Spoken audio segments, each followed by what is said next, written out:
Now we're in the 1930s, and we can hear records of very, very great artists of that period. But the rank and file of performances in the Italian houses and by the Italian singers in that period was really very shouty, very, very open. People with great and wonderful voices were able to have satisfactory careers. This is, of course, there were always those exceptions who sang in the manner of the old style, Gigli. Well, that goes on. What's interesting then is everything reaches a kind of a dead end, doesn't it? Puccini dies younger than he should have. Turandot is unfinished. With all due respects to Wolf Ferrari, and it's not really the mainstream anymore, is it? And so it all kind of grinds to a halt. And we have the period leading up to the Second World War as a kind of a redoing of the operas that had always been in the repertory at that point for nearly 100 years, over and over and over again with new singers. But finally, and then of course the invention of the phonograph record, so that not only had you heard La Traviata 20 times by 20 different singers, but you could put on records of another 20 people. And it began to get awfully tired, I think. Then what happened? The war ended. And La Scala fell into the hands of a great man who was called Francesco Siciliani, arguably the greatest impresario of the century. And Siciliani said, all right, he said, the repertory is getting exhausted. Let's put on some new pieces. We're not going to commission any new operas because no one's really going to want to hear them, excuse me. So he went to Bellini and Donizetti, and even Rossini, and he said, now, we've heard these operas, sort of. Nobody's really liked them. What's wrong with the approach we've had?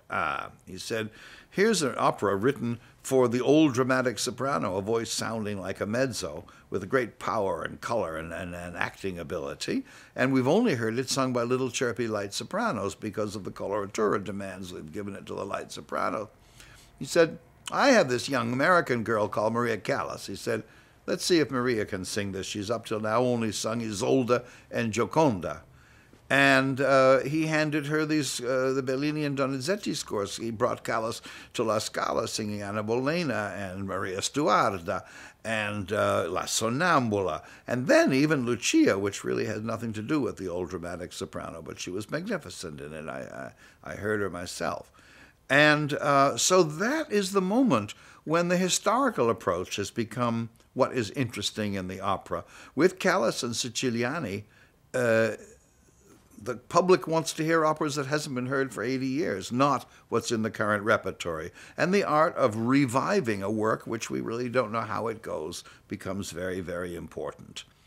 Callas got up and spoke in the Juilliard School, not in the classes, but the year before. She gave a question and answer lecture, and at one point during that she said, I have an ugly voice. Siciliani said to me, Maria, you have an ugly voice. I can't give you repertory opera like Traviata or Bohème or what have you, because people won't accept it. I'll give you Anna Maria Stuarda and Anna Bolena. They don't know what that sounds like, and your great art and ability will shine forth. Then when you become famous, I'll give you the standard repertory. That was very, very good tactics. Well, when that happened, then suddenly Sutherland appeared. She sang with Callas on 2 occasions, to my knowledge, and possibly more, and she was absolutely thrilled with what she heard, and she and her husband, Richard Bonning, felt that Joan's voice could make a contribution in that repertory, which indeed it has. She had a different approach. She never was declaimed the words in the way that Callas was able to do. On the other hand, she had a steadier and more agreeable sounding voice, so you got some and you lost some. And Sutherland had this enormous career we're all aware of, in which she really brought back the singing values of the 19th century, the legato, the unforced high tones, all the shoutiness of the verismo high note was eliminated absolutely in Sutherland's singing, and the tones had a brilliance but never a shoutiness. And they had an ease which was absolutely fantastic. And of course the notes were huge, which made the audience thrilled.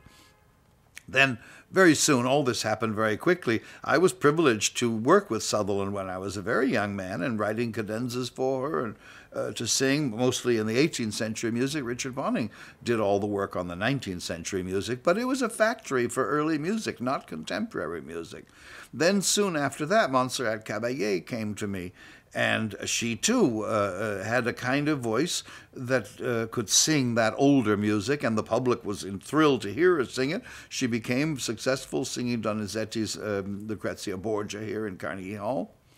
And she was adorable. She said to me, they tell me I'm a bel cantista. I said, yes, well, that's nice. She said, well, I don't even know what that means. She said, if you work for Sutherland, you'll know what it means, so you can show me. Well, make lots of long stories short, at a certain moment, Montserrat and I decided that what she should do for her career was to record a lot of Rossini arias that no one had ever heard in modern times. And so I put together this wonderful, I think, wonderful record of then unknown Rossini arias.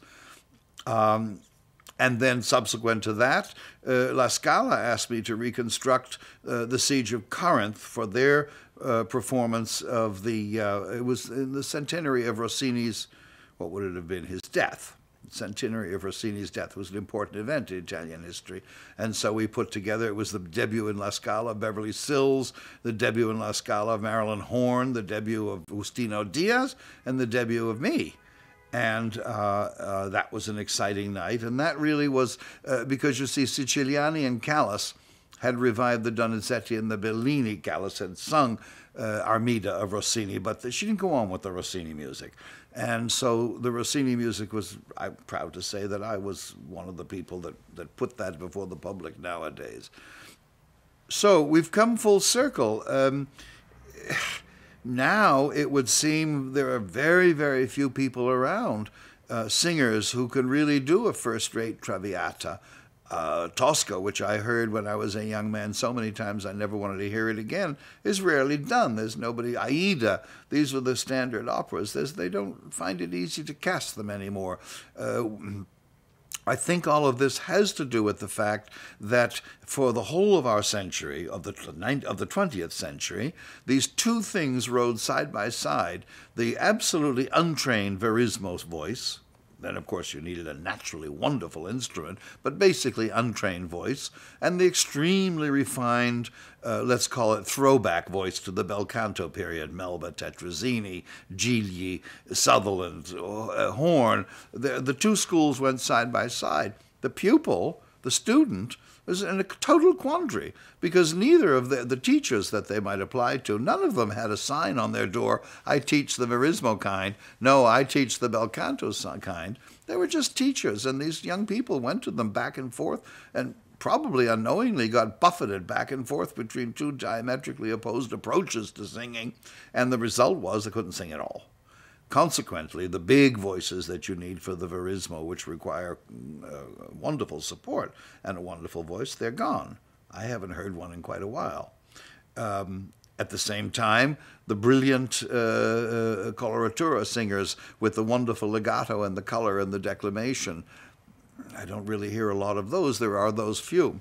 At this point, we have to say what Giuseppe Verdi said when he lectured the Milan Conservatory as an old man: Torniamo all'antico. We must turn back to the old school.